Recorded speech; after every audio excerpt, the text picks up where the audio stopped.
नमस्कार मित्रांनो, मी हेमंत. मित्रांनो, महागाईने सध्या अख्खा देश होरपळून निघत आहे.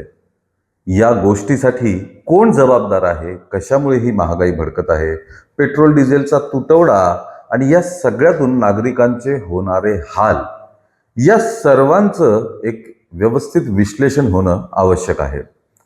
मित्रांनो, पंतप्रधान नरेंद्र मोदींनी काही दिवसांपूर्वी देशाला उद्देशून काही आवाहने केली होती. ती आपल्या सर्वांना माहितीच आहे.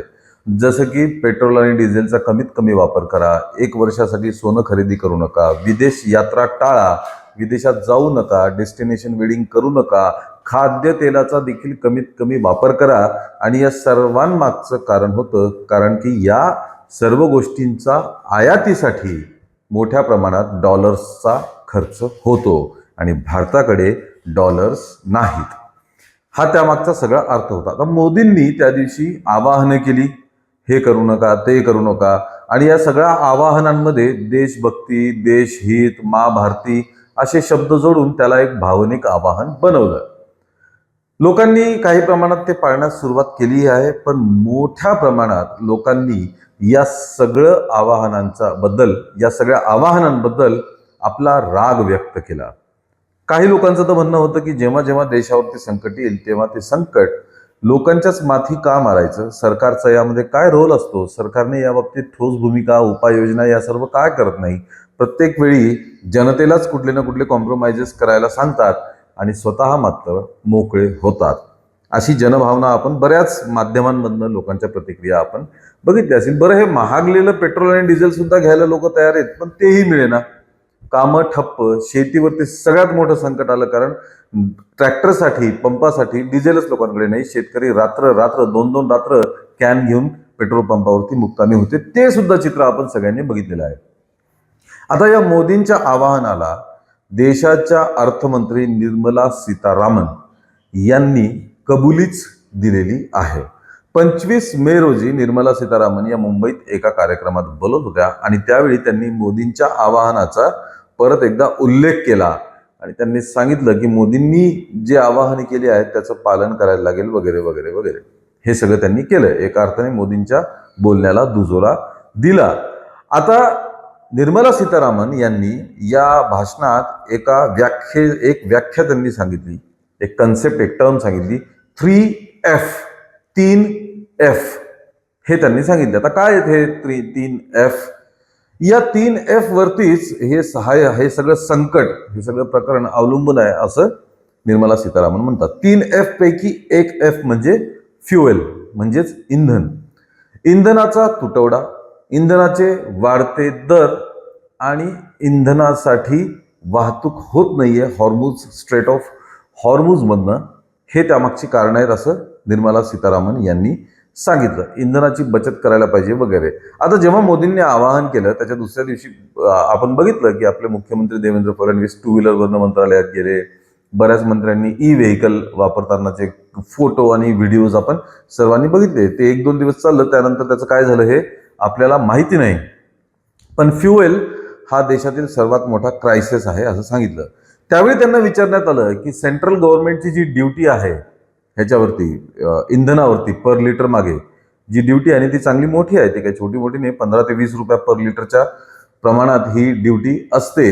ती ड्युटी जर माफ केली तर पेट्रोल 15-20 रुपयांनी सरळ सरळ स्वस्त होऊ शकतं. कारण अलीकडेच अगदी 2 दिवसापूर्वी पाकिस्तानात पेट्रोल 25 ते 30 रुपयांनी स्वस्त झालेला आहे. याच्यात जवळपासचा तो एक आकडा आहे. मोठ्या प्रमाणात पेट्रोल आणि डिझेल पाकिस्तानात स्वस्त झालेला आहे, कारण आंतरराष्ट्रीय बाजारात कच्च्या तेलाचे भाव उतरले. भारतात मधलं 1 पैसाही कमी झालेला नाही. तर ही ड्युटी काढली तर पेट्रोल 15-20 रुपयांनी स्वस्त व्हायला मदत होईल असं जेव्हा त्यांना विचारलं तेव्हा त्यांनी सांगितलं की मग केंद्र सरकारच्या तिजोरीवरती 1,00,000 कोटीचा तोटा पडेल. आणि हा तोटा जेव्हा होईल त्यामुळे आर्थिक गणित देशाचं अजून बिघडेल आणि त्यामुळे आर्थिक परिस्थिती ही अजून बिघडण्याची शक्यता आहे. म्हणजे त्यांच्या बोलण्यातून क्लिअरली जाणवत होतं की सरकार आता एकतर ड्युटी कमी करावी तर आर्थिक बोजा पडेल, ड्युटी नाही कमी करावी तर जनता महागाईने होरपळतीये. हा झाला पहिला F म्हणजे फ्युएल. दुसरा F फर्टिलायझर्स. फर्टिलायझर्स म्हणजे खतं. खतांची निर्मिती आपल्या देशात फारशी होत नाही.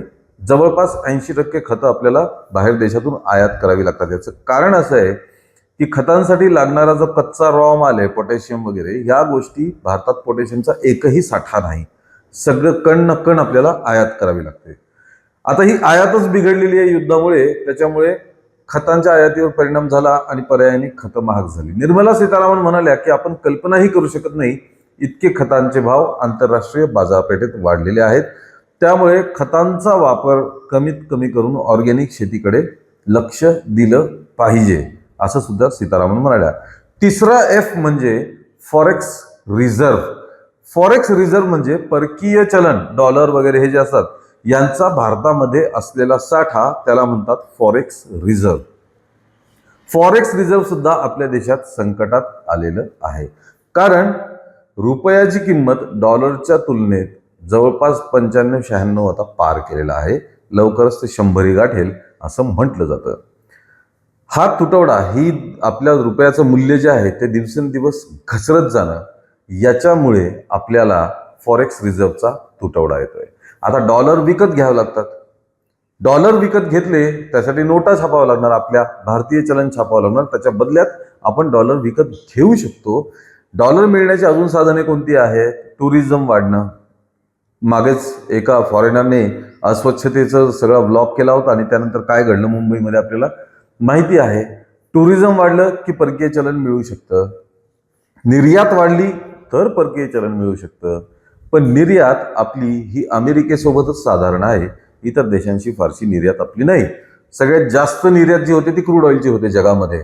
आपल्याकडे क्रूड ऑइलच नाही, त्यामुळे तो निर्यात करायचा प्रश्न नाही. उलट आपल्याला आयात करून जास्तीत जास्त डॉलर्स द्यावे लागतात.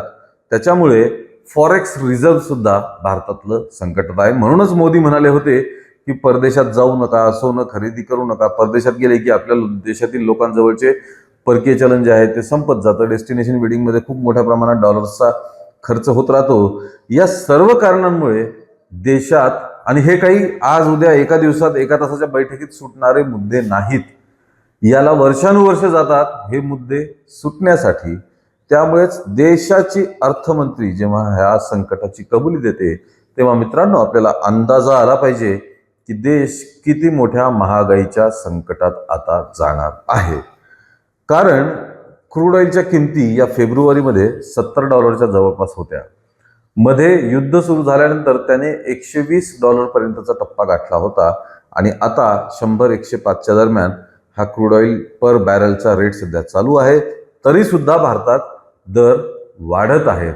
म्हणजे मोठं आर्थिक संकटाची आता फक्त सुरुवात झाली आहे असं म्हणायला काहीच हरकत नाही. कारण हे संकट कमी होईल यावरती उपाययोजना चालू आहे, असं ना पंतप्रधान बोलले, ना अर्थमंत्री बोलल्या, ना इतर कोणी मोठे राजकीय नेते याबाबत बोलत आहेत. पेट्रोलियम मिनिस्टरनी इथं आता कित्येक महिने झाले एक चकार शब्द सुद्धा बोललेले नाहीत.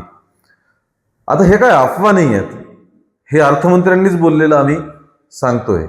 यात कुठलीही अफवा नाही, ही डोळ्यांनी दिसणारी परिस्थिती आहे.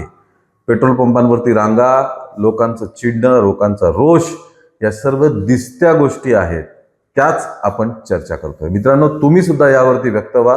तुम्हाला काय वाटतंय ते कमेंटमध्ये सांगा. या व्हिडिओला लाईक आणि शेअर करा आणि आमच्या चॅनलला ताबडतोब सबस्क्राईब करा. धन्यवाद.